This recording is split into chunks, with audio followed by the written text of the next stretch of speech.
ഒരു പതിറ്റാണ്ട് കാലം ഇന്ത്യൻ രാഷ്ട്രീയത്തിന് ഒരു അച്ചുതണ്ടേ ഉണ്ടായിരുന്നുള്ളൂ, പ്രധാനമന്ത്രി നരേന്ദ്രമോദി. ഇന്ത്യൻ രാഷ്ട്രീയം ചുറ്റിത്തിരിഞ്ഞത് നരേന്ദ്രമോദി എന്ന ഏക അച്ചുതണ്ടിലായിരുന്നു. ഇതിന് മാറ്റമുണ്ടായ വർഷം കൂടിയാണിത്. നരേന്ദ്രമോദിക്കൊപ്പം മറ്റൊരു അച്ചുതണ്ട് കൂടി ഇന്ത്യൻ രാഷ്ട്രീയത്തിൽ രൂപപ്പെട്ട വർഷം. മോദിക്ക് ഒത്ത എതിരാളിയായി രാഹുൽ ഗാന്ധി മാറിയ വർഷം.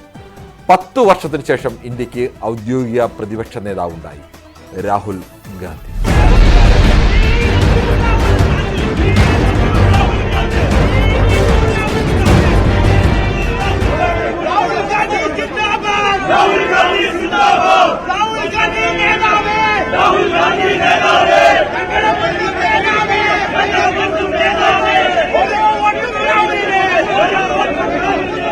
രണ്ടായിരത്തി 2014-ലും കോൺഗ്രസിനെയും പ്രതിപക്ഷ മുന്നണിയെയും അനൌദ്യോഗികമായി നയിച്ചത് രാഹുൽ ഗാന്ധി തന്നെയായിരുന്നു.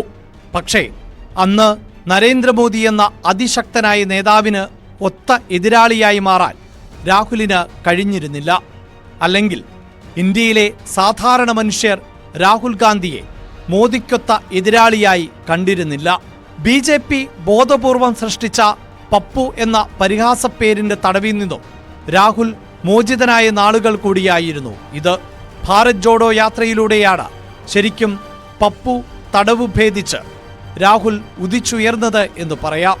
സ്വതന്ത്ര ഇന്ത്യയുടെ ചരിത്രത്തിൽ മറ്റൊരു നേതാവും ഇമ്മട്ടിൽ ഇന്ത്യയുടെ നെടുകയും കുറുകയും ജനങ്ങൾക്ക് ഇടയിലൂടെ നടന്നിട്ടില്ല. പ്രധാനമന്ത്രി സ്ഥാനത്തിന് അവകാശം ഉന്നയിക്കാതെ തന്ത്രപൂർവ്വം മാറി നിന്നായിരുന്നു രാഹുൽ പൊതുതെരഞ്ഞെടുപ്പിൽ ഇന്ത്യ സഖ്യത്തെ നയിച്ചത്. കൂട്ടിയോജിപ്പിക്കൽ ഏറെക്കുറെ അസാധ്യമായ ചെറുപാർട്ടികളെ കൂട്ടിയോജിപ്പിക്കാനും വിജയിക്കാനായില്ല എങ്കിലും മുൻ തവണകളിലെ പോലെ നാണംകെട്ട പരാജയം ഒഴിവാക്കാനും രാഹുൽ ഗാന്ധിക്ക് സാധിച്ചു. കോൺഗ്രസിന്റെ 99 MPമാരുടെ കണക്കിൽ പ്രതിപക്ഷ നേതാവാകാനും രാഹുൽ ഗാന്ധിക്കായി.